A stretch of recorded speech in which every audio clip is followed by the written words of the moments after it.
restriction, and that is 90 seconds. Yes.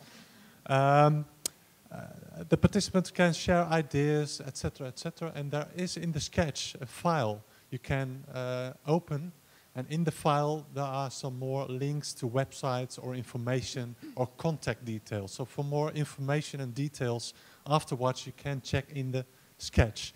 Well, Sarah she wants to start, and you get 90 seconds. I have a clock over here, and well, I give a sign when 10 seconds are left, and then I really hope you round off and we give the word to the next one. My name is Sarah Erickson, and I am from Alam. I would like to say thank you for having us here as a related learning organization. We hope you will come to our 3 workshops, one this morning, that will be a continuation of the conversation with Diana Butler-Bass that we began last night, and thanks to the 25 or so of you who attended. We have another one this afternoon with Helen Blyer, and a panel of 3 tomorrow afternoon. But we also invite you who are involved in continuing education, lifelong learning for all stages of ministry, to join with us in our organization. We are small and mighty, and we know that there are many people who are doing lifelong learning and would like to be part of this conversation. We need you to help us be lifelong learners for ministry around the world. In moving beyond what we are doing now into the kind of brave spaces where we can change the world from a hierarchical looking at a website to flattening and being in a circle around the room with all God's children and all of the holy others people doing this kind of work. So thank you for having us be here. We look forward to seeing you at our sessions and learning more about REA and what each of us are doing. Thank you. Thank you, Sarah. That's wonderful. This is 90 seconds, exactly. Welcome. Hi, I'm Karen Marie Eust. I teach at Union Presbyterian Seminary, and we just received a $300,000 grant from Lilly Endowment to look at children's faith formation again, particularly what that might look like in a post-Sunday school era. So the work that I'll be directing has to do with really figuring out who outside of religious education we religious educators ought to be paying attention to in terms of the work they do with children and families. So museum curators of exhibits for children, developmental psychologists who are doing all sorts of exciting non-stage theory work, neurobiologists, all those sorts of people. I need your help in 2 different ways. One, I need to know if you're doing work around children, because it seems like there's only a tiny, tiny group of us actually focusing on that anymore. And 2, I need to know about interesting research and people that you know outside religious education that I ought to be in touch with in terms of this work. That $300,000 is not all for me. I'm supposed to give some of it to other people to do research to help benefit this group. I've put flyers. The press release comes out next week. You're getting it early. They're in the book review room, as well as my cards that has my cell information and my website information. We don't have anything actually up since it'll be publicly announced next week. But I wanted you to know, and I hope you'll help. Thanks. Thank you, Karen Mary. Next one. Please go ahead. Thank you. I'm Susan Wilhock, and I'm from Atlantic School of Theology, excuse my voice, in Nova Scotia. And I cannot curb my enthusiasm for sharing with you a new book that I have out called Qualitative Research in Theological Education, Pedagogy in Practice, that I co-edited with a former colleague, Mary Clark Michella from Yale Divinity School. And in this book, it's based on a Wabash symposium that we had at my school, and we got together a very diverse and international group of scholars to come around and think together about the role of teaching theologically grounded qualitative research methods in theological education for the formation of people for ministry and for leadership. And it's about kind of how do we develop what Thomas Edward Frank called an ethnographic disposition, being attentive to what ordinary people are seeing, feeling, thinking, doing in their day-to-day lives. And I just want to call your attention to a couple of the chapters in the book, or a few of the chapters in the book. There's a beautiful chapter by Todd Whitmore out of Notre Dame about on integrating theory and practice, and a wonderful essay by David Sinis, who's here, on some of the ethical issues, colonialism, and so forth. And doing, okay, and there's flyers which you'll need. They offer a discount, which you will need because it costs an arm and a leg. Susan, thank you very much. Please, next one. My name is Greg Fritzberg, and I'm a first-timer. I'm a follower of Jesus that happens to be a Lutheran. I'm trying to work out some complicated and inconvenient hunches about where Christians find moral authority, or at least guidance, asking questions of theological and moral epistemology. I'm interested in what the Bible says in places, but I'm also interested in what the Bible is. Following Walter Brueggemann, I'm seeing some of the Hebrew Bible as a rhetorical creation, a storyline crafted to unify, dignify, and comfort the Hebrew people in some very uncertain times. It seems in part theological invention, casting a real but broad experience of God into more concrete, socially useful narrative.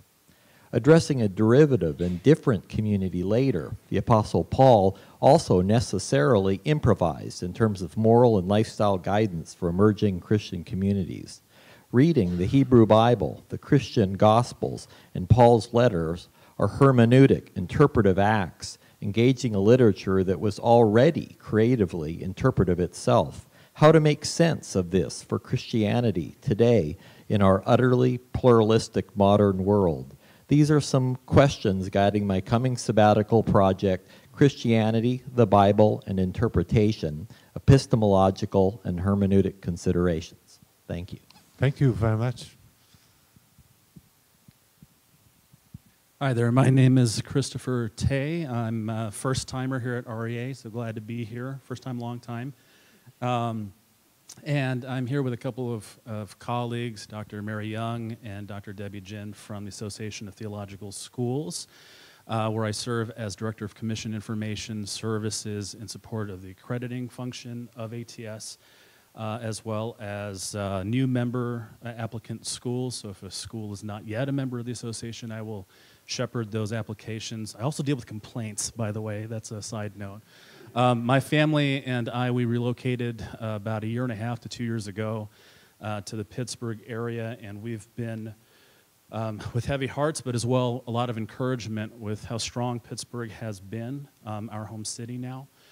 I should also mention I'm a PhD candidate at Fuller Theological Seminary in the area of practical theology, where I'm trying to dissertate over the next 2 years maybe on identity formation in immigrant churches, specifically Indonesian and American immigrant churches, where I did some of my pastoral work earlier in life.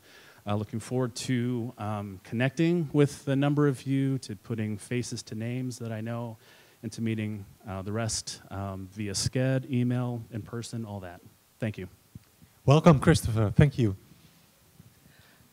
Good morning. My name is Teresa O'Keefe. I teach at Boston College School of Theology and Ministry, and I'm very happy to announce the publication of my new book, Navigating Toward Adulthood, A Theology of Ministry with Adolescents. This has been in the works for 5 years and is just available this month from Paulus Press. It looks at adolescence, not simply at teenage years, but the shift from childhood to adulthood. So the move from the unself-conscious, center of the world, instrumental actions of children to the necessarily responsible relational place of adulthood. And the question is, how do you move from one to the other? It's a very long process, a very complicated process, so I look at it both developmentally, sociologically, and theologically. I hope that you find it a helpful book. I'll have it in the book review room with flyers from Paulus. Thank you. Okay, congratulations, Teresa, for the new book. Thank you. Good morning, everyone. My name is Carl Picario Foley. I'm from Iona College, and I am representing this morning the Peace and Justice Working Group, which meets this tomorrow afternoon. and we are going to discuss listening.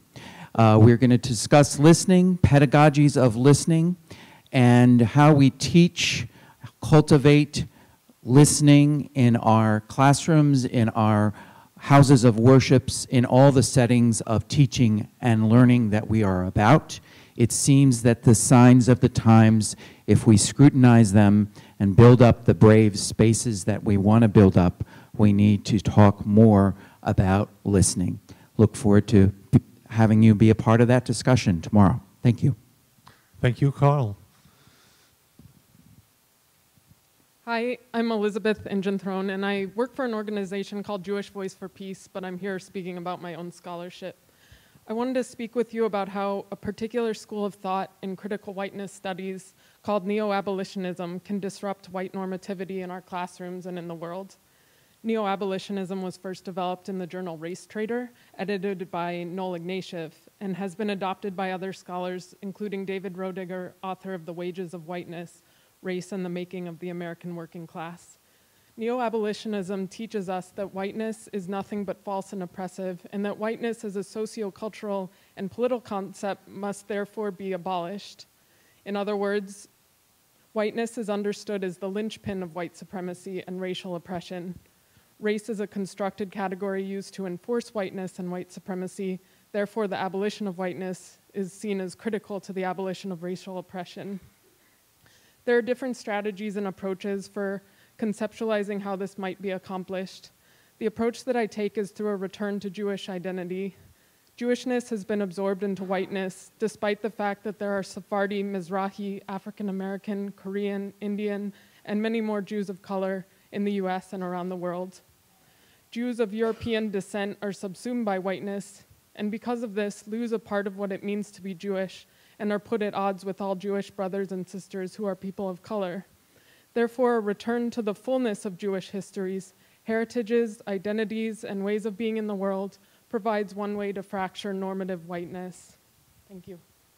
Thank you, Elizabeth. Well, in terms of time management, there are excellent contributions, so go ahead, hold on. Oh, okay. Okay, then. My name is Josh Lindy Whitler. I am Executive Director over at the Walker Center in Newton, Massachusetts. We're a small nonprofit conference, retreat center, education center, and residential complex. So we're a home away from home for a lot of people, a lot of students and a lot of groups that are doing some really interesting work.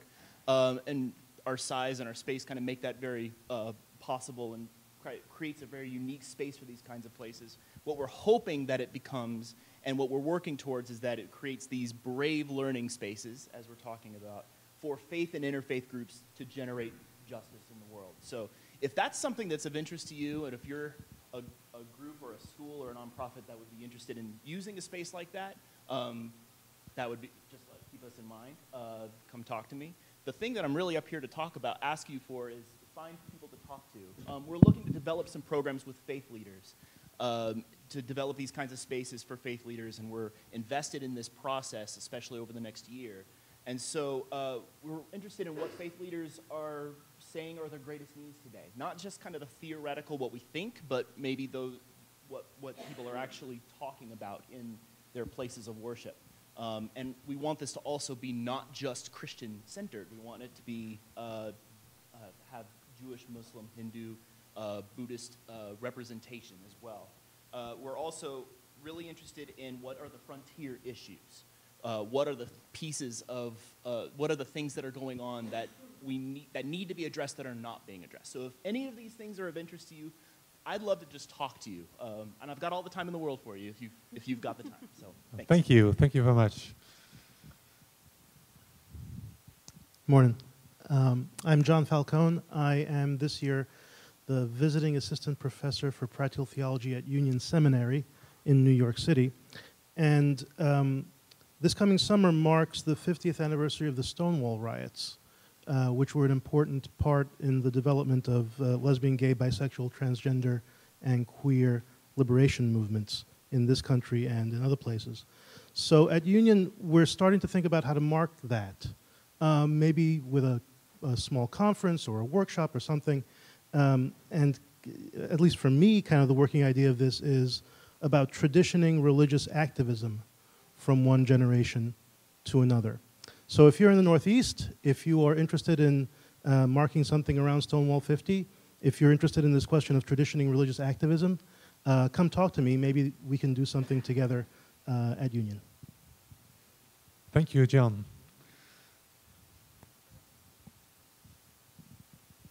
Good morning, everyone. I'm Monique from Dijk. I'm from the Netherlands, and I'm European, and I'm a racist. Thank you so much, Katie, for your inspiring words. It was really great. And I think I would like to point you at this breakout session 307 tomorrow morning, which has been prepared since the last year by Europeans from Czech Republic, from Turkey, and from the Netherlands. And we try to combine our ideas about diversity. And we only have very short pitches there, because our idea is to have all attenders on that session together give each other a voice, that we create a new paper together in that session, which we will try to get published even, on looking at the challenge of the diversity in all those perspectives in Europe and all over the world. And I really hope to meet you all, because we need your eyes to see our perspective. So please join us 307 tomorrow. Thank you. Thank you, Monique. Floor is for Bert. My name is Bert Ruben from the University of Bonn. I only need 30 seconds to invite you, perhaps, and your students, interested students, in an interesting master's program at the University of Bonn in Germany. Yes, it's called the Master of Ecumenical Studies. It's an effort, it's an approach in which we bring together the mainstream churches in Germany, Catholic and Protestant, but also all the transformations going on in Western Europe in that respect. I'm teaching a course in this semester now, Learning in the Presence of the Other, and I must say I'm highly impressed by the variety of voices coming together in that classroom. So if anybody is interested in that program, Master of Ecumenical Studies at the University of Bonn, come and see me. I have the flyers with me. 32 seconds. Thank you, Bert.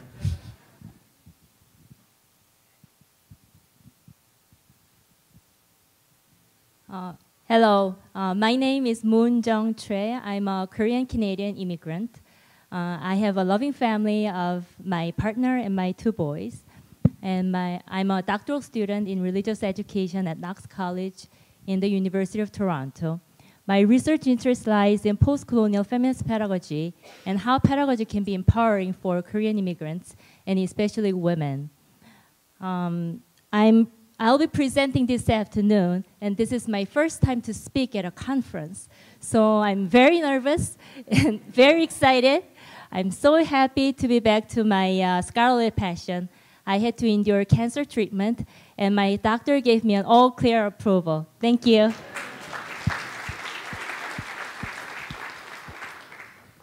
I might take some of Bert's extra seconds. My name's Ann Walker. I'm here after 7 or 8 years away.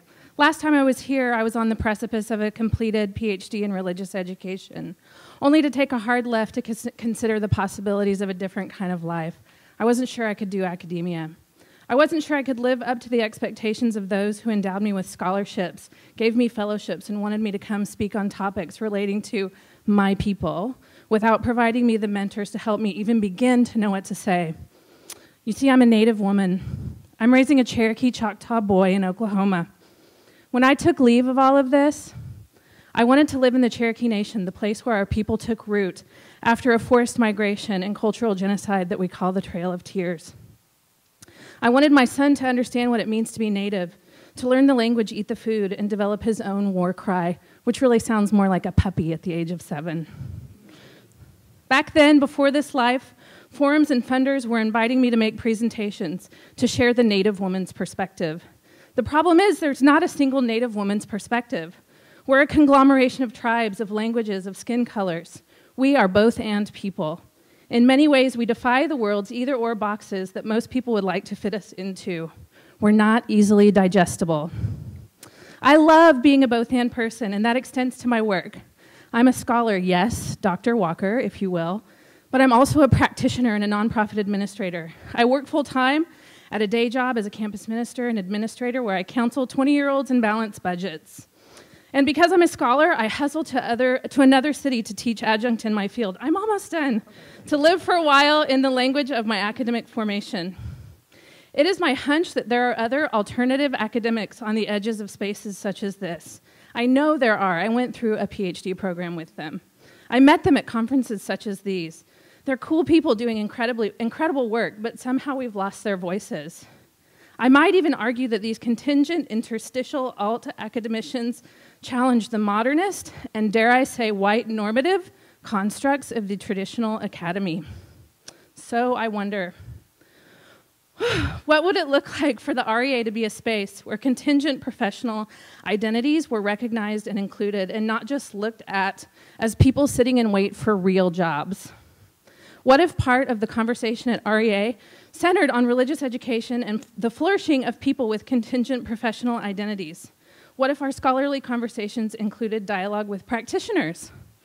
What if we broadened our vernacular about who is considered a religious education professional? How would the conversation change? Okay, thank you. These were exactly the extra seconds from bed. Yes, okay.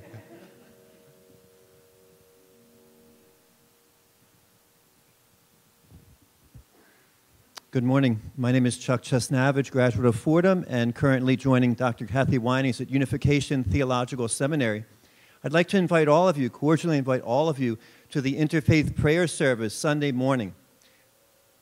For the first time in the history of the REA, we will be hosting a Yoga Nidra meditation along with a sound bath.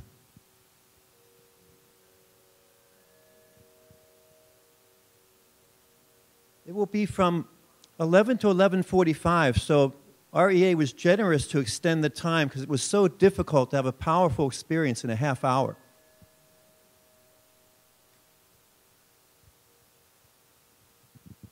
Yoga Nidra is a guided meditation. It's a guided meditation practice designed to deeply relax and release tension held in the subconscious. Although Nidra means yogic sleep, it is actually a practice of awakening to one's true nature.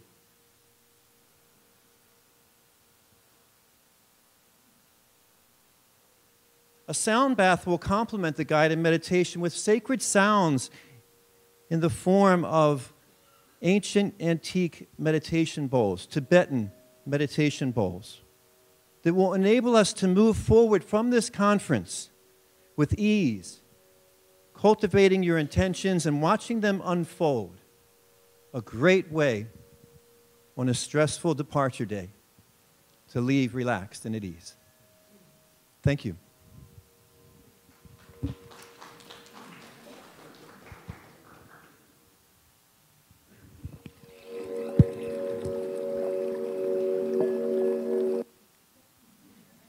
I'm Courtney Goto. I teach at the Boston University School of Theology.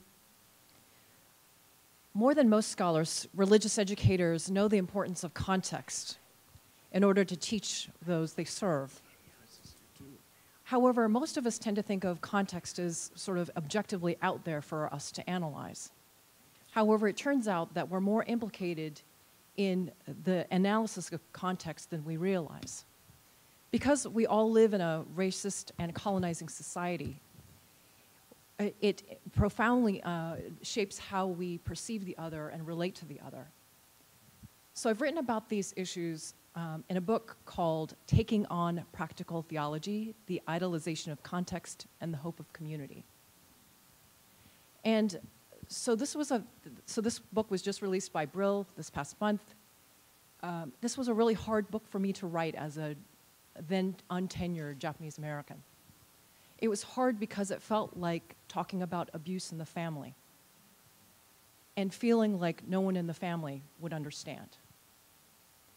But so I used post-colonial theory to look at 6 theorists, including one group of theorists who are white, all of them are white, and I look at how they approach context and the good and the ill that they could possibly do with their methods as they approach the context, a test case of Filipino American Catholics.